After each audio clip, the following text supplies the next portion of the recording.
Will you please welcome Vicky Colbert, the Yidan Prize Education Development Inaugural Laureate and the founder of the Fundación Escuela Nueva, and Carol Dweck, the Yidan Prize for Education Research Inaugural Laureate, and Lewis and Virginia Eaton, Professor of Psychology at Stanford University. Vicky Colbert and Carol Dweck.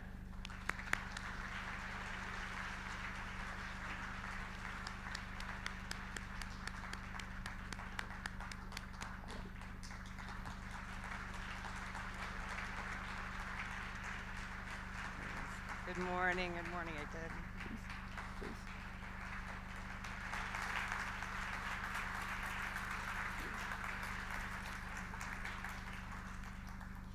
Ladies, what an honor. I mean, this is truly, we have two luminaries of education here on the stage with us, and first of all, I want to just offer you my warmest congratulations. Let's give them another, I mean, this is an achievement, folks. The largest education prize in the world, going to these two women. They've spent their whole lives dedicated to improving education, and I'm so excited to get to talk to you both. So how are you feeling the day after the big gala? Great. Yep. Wonderful. Good. You get some sleep, I hope.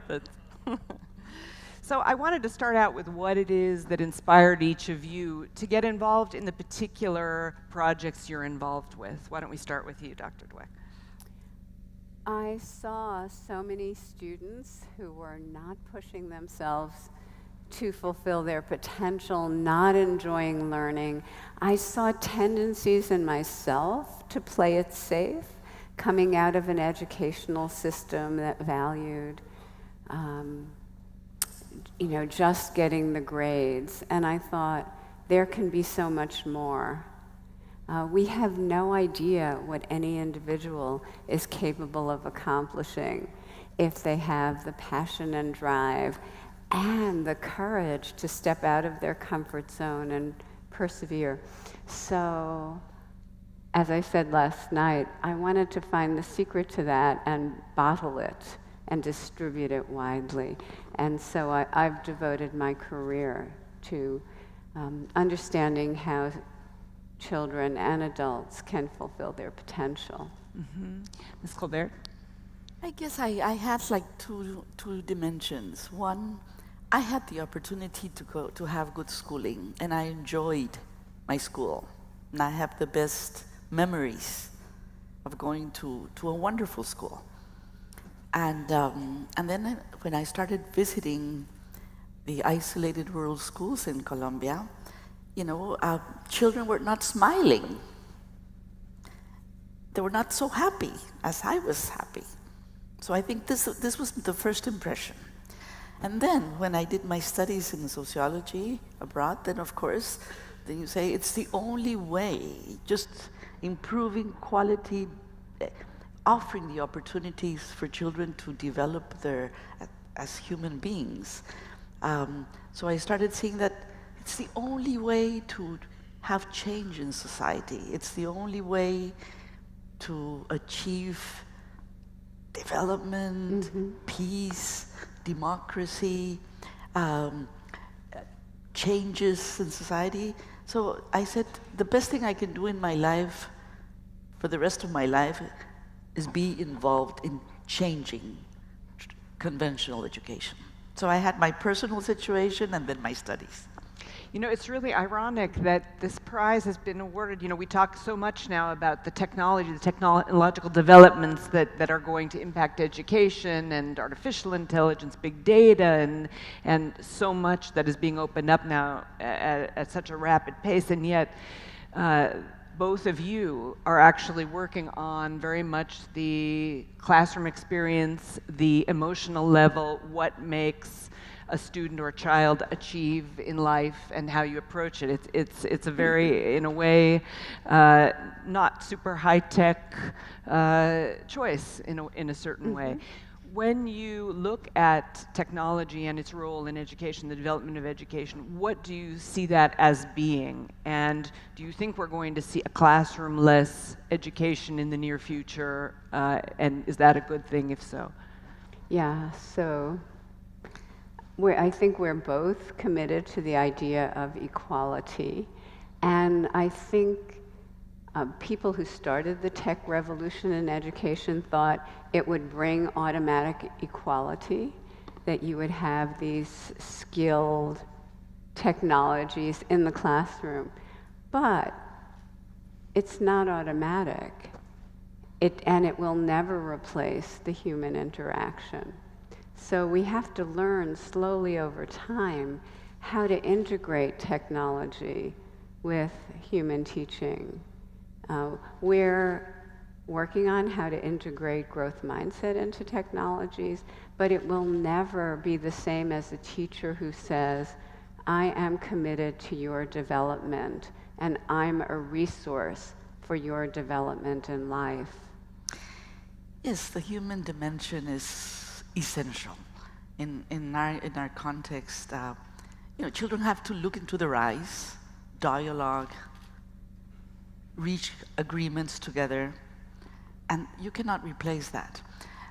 Of course, technology can trigger change very significantly, but I think you have to have the changes in pedagogy first. I always quote a good friend of mine from Uruguay, Luis Josín. He was the head of the technological center in Israel, and he used to say in Latin America, just at the time when computers were coming in and laptops, just introducing laptops or in your classroom without changing your pedagogical model perpetuates at a higher cost a traditional technique. And in our case, I mean, I have to be very honest, technology has triggered change in developing countries, and it can be really very supportive. But the first thing you have to do is change the way you learn. In the schools I work in Colombia, in the really rural, isolated schools, we don't have connectivity. So that's the reality. So we have to introduce it gradually, but always supporting the human interaction. You cannot replace it. So for us, pedagogy is essential. No secret, and we referred to this in your speeches last night, that the current education system was really developed at the beginning of the industrial age, and I believe it was you, Dr. Dweck, who referred to the idea that if you brought a teacher from the 19th century into a classroom, sorry, Ms. Colbert. If you brought a teacher from the 19th century into a current classroom, they would basically recognize it would be very familiar, whereas if you brought a doctor into current day hospital, they would have no idea what it was about. Which just shows you that not a lot has changed in our classroom formats. So now we're at the next industrial revolution, and it's obviously well underway. What changes would you like to see in the classroom experience, in the educational experience, to be in line with the new challenges that this new industrial revolution is bringing? Go ahead. Yes. As we know, the world is very exciting now, and we have no idea what the future will have in store. But we know, and we don't know exactly which education will prepare students, but we know that the education they're getting now will not prepare them. The changing world will not involve taking tests, memorizing facts, and taking tests.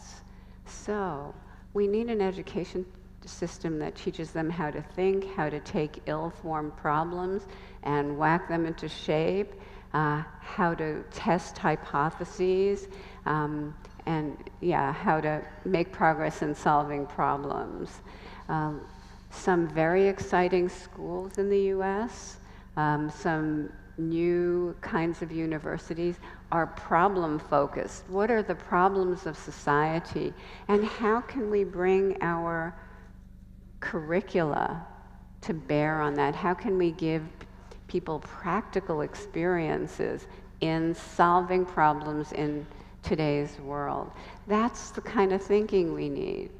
Testing, grading, saying who's smart, who's not. This is not preparing the students for the world of So would you tomorrow. do away with testing? I know we have some testing people in the audience, so controversy coming. Would you do away with testing and grading? No. I would not do away with testing and grades, but I would not make them the focus of education.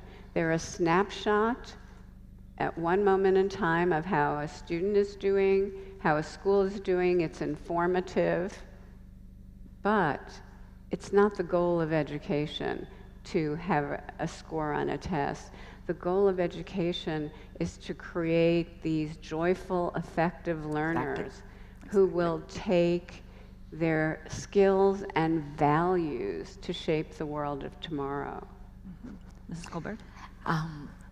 When we started seeing how to improve the results in these isolated schools, well, the first thing is, you know, there was diversity in the classroom, which is wonderful. And in these remote multi-grade schools, well, you have to handle diversity.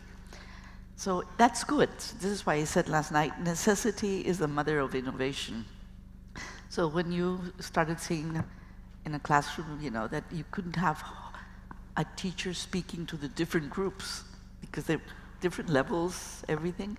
So we were starting to talk about personalized learning. Not everybody learns the same thing at the same time. So we had to introduce flexibility and self-paced learning. So, you know, we had to take the national curriculum, modularize it, and package it in a different way for the delivery of it so that we could respect that different children learn at different rhythms. That was one dimension. And for us, it was a necessity, personalized learning, and now it's something that everybody should be having and talking about. But the other thing is cooperative learning. I don't know, Carol, if you remember Elizabeth Cohen in Stanford. She was my professor. And I was in Latin America, you don't hear about cooperative learning. We're very individualistic.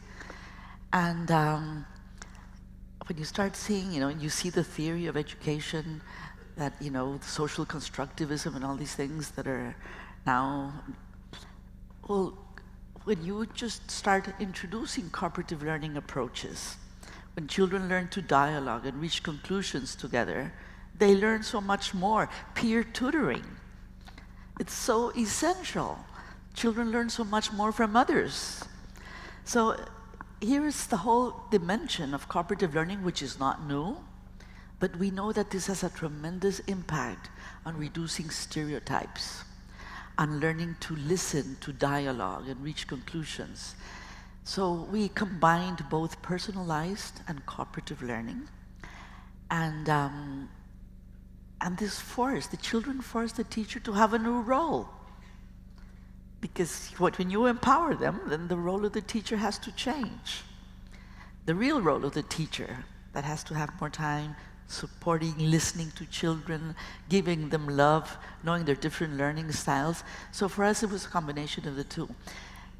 But then we started seeing that with all these changes that are taking place, you just want to support them to learn. Because content is changing so fast. Mm-hmm. So we started tackling these 21st century skills, you know, learning to learn, supporting them to be leaders, to take initiatives. But I think the most important part was how to work in teams and construct knowledge together. Now, the Latin Americans, you know, they say things in a complicated way sometimes. We want to go from transmission of information to social construction of knowledge, which has profound dimensions for democracy also.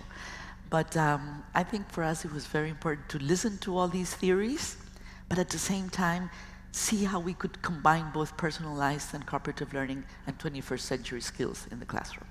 You saw in both videos how kids were working together and looking happy. And several people said to me, the kids looked happy in school.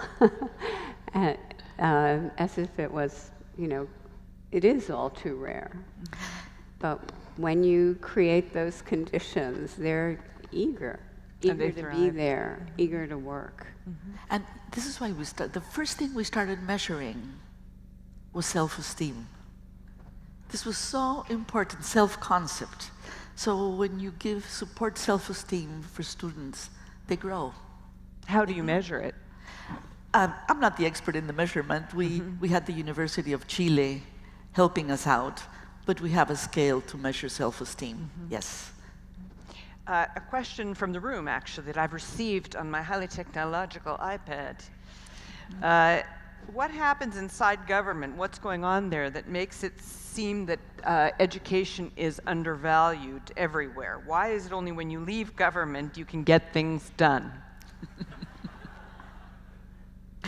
I'll let you answer. You work where? I was in government, and I remember the National Planning Office saying, we put money in education, we put money in education, we put money in education, and nothing happens.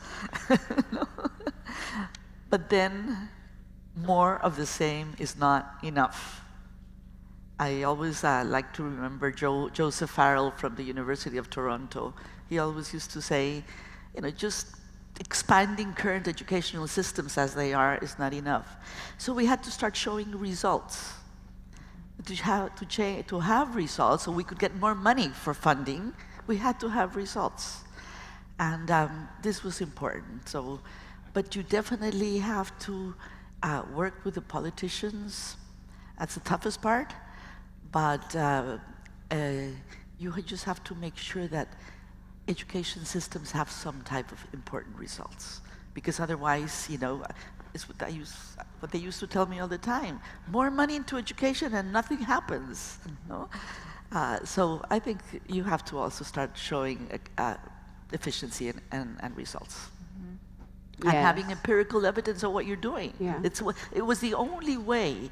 And for me at this moment, even in Colombia, I always have to come first when I come to a minister, and before they say, oh, here comes Vicky again, no, we have no evidence.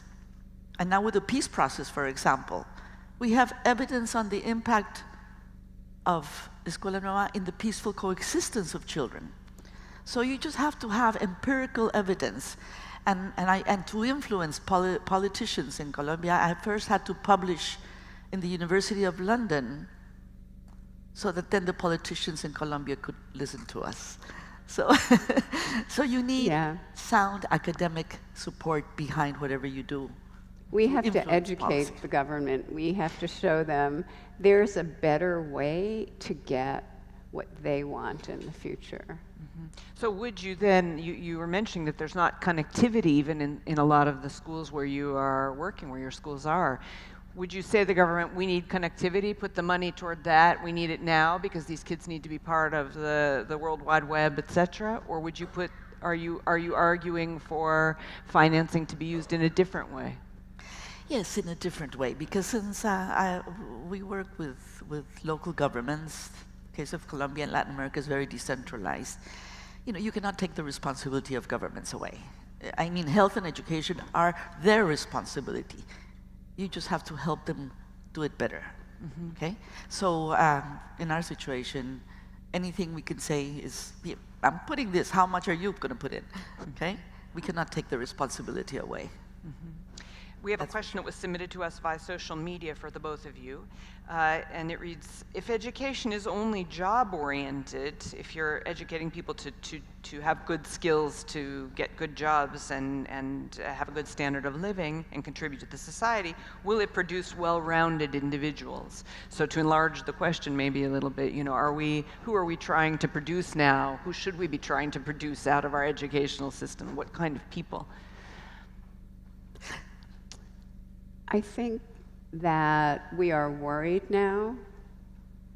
We saw the Yidan video, we knew it before. We are worried now about jobs of the future. We are worried that students aren't having the value of contributing to society in worrying about just their achievement. So we've focused on that. But the arts, literature, my husband, the wonderful David, is in theater, which is so powerful. And ideally, we can make those all compatible with being a citizen of the future. It's definitely better human beings, persons that have empathy. It's so important when I listen to Bill Drayton from Ashoka. He says one of the most important skill younger people should master is empathy and compassion. I think it's so important. Now, in our situation, teamwork is crucial, but we also want to stimulate that they continue learning to learn, what I mentioned before, you know. These types of 21st century skills are so important, that they take initiatives, that they lead processes, that they reach conclusions, that they can work in teams and not use force, that they learn through dialogue. So I think these are the dimensions we need in education for the future. We don't want robots. We don't want robots. As no. humans. No. They want us. With globalization and the technology that's going along with it, which is in so many ways a wonderful thing. You know, we all have now so much more access to the information of what's going on in the world than we did before. But do you encounter the issue of children being overwhelmed and having too much information, feeling that they're too challenged to make their mark because there's just so much going on out there? Is that something that you're dealing with or not? Yes, the children are under so much pressure to achieve, to be the best, to be perfect, to get into the one right school. A huge proportion of kids coming even to the most elite universities are on medication for anxiety and depression. Where is the joyful learning? We said yesterday in our discussion, the thing you want is for kids to show up at school happy, to get there eager to learn. The pressures we're putting on our young people are crippling them and are counterproductive. So I think we're both committed to getting the joy back in learning, to have students think they're learning what they want to learn, they're learning things that will further them. They're learning in a context with the teamwork, with an adult who's saying, I am committed to your development, not I am judging you, I am judging your worth. They need their parents to be committed to their development, not committed to making me have a student at a prestigious place. So I think we need to be clear again what we're doing to our kids. Something that we started seeing is children in these isolated areas are not so overwhelmed as children in cities. Mm-hmm. But since we wanted the children become agents of change also. So we tried to introduce very simple strategies so that anything the child would learn could be applied to their family and their community. And that the homework for us is I dialogue with my parents. Mm-hmm. I ask my parent I ask my mother if my younger siblings have all their vaccinations. So because we incorporate so many health and environmental issues. So I ask my parents, and I make a list of my siblings that don't have the vaccinations, and I bring it to the school, and I tell my teacher, and I talk to my parents. So children become agents of change, but at the same time, even if their parents are illiterate, we want them to respect their parents and respect their culture. So we started seeing how can we bring the culture of the community inside the school. So there are many simple mechanisms that we had to design so that children would feel part of a community, mm-hmm. and that they were leaders, future leaders and agents of change, and that they respected their parents even if they were illiterate because they had wonderful knowledge. Mm-hmm. So it's just how to establish this relationship between school, parents, and community. In our growth mindset programs, we ask students, what do you want your contribution to be? And they write amazing things, contribution to their family, community, society. And then we say, how can you use the growth mindset? In my seminar to freshmen at Stanford, I say, today your job is over, your old job is over. You're not here to get grades, they're fine. You're here to become the person who will make your unique contribution to the world. And suddenly they see everything in a new way. Yeah. That's what we want. Yes. We want students thinking, what do I want to contribute, rather than, am I perfect, did I get an A, what's my test score? As you know, as recipients of the inaugural Yidan Prize for Education, you're receiving a cash prize as well as funds to further your work. So I'd like to know how you're going to spend the money, even though it's not about the money. Well, we're both using all of the money for our work. It's opened up such vistas for us. The prize is not just a prize, it's a huge opportunity to think big, to think about what we can do. We're talking about working together, combining our work in a very exciting way. So Wonderful. So wonderful. teamwork. We have, as an NGO, we have had a strategic plan. And so it's going to enrich and give oxygen to our strategic plan of implementation, of research and development, of, we have our strategies very clear. So this will be gasoline, oxygen for all our strategic plans that we already have put in place. Well, I just heard, I don't know if we all just heard that, but that the money is all going to the project work, which is an amazing statement from these two fantastic educators. And we're going to look forward maybe at next year's summit to hearing what you're doing together and how the prize has impacted your ability to do that work. Thank you so much for this conversation. We're so honored that you're here. And wishing you every success in your continued work. It's so important, and just great to meet you both. Thank you. Thank you. Thank you so much. Ladies and gentlemen, Vicky Colbert, the Yidan Prize Education Development Inaugural Laureate, and the founder of the Foundation of Escuela Nueva, and Carol Dweck, the Yidan Prize for Education Research Inaugural Laureate, Lewis and Virginia Eaton, Professor of Psychology at Stanford University. Thank you very much, ladies. Thank you. And thank you very much to Ellen Pinchuk, Deputy CEO of Mikolov and Partners and former correspondent for Bloomberg and CTV Canada.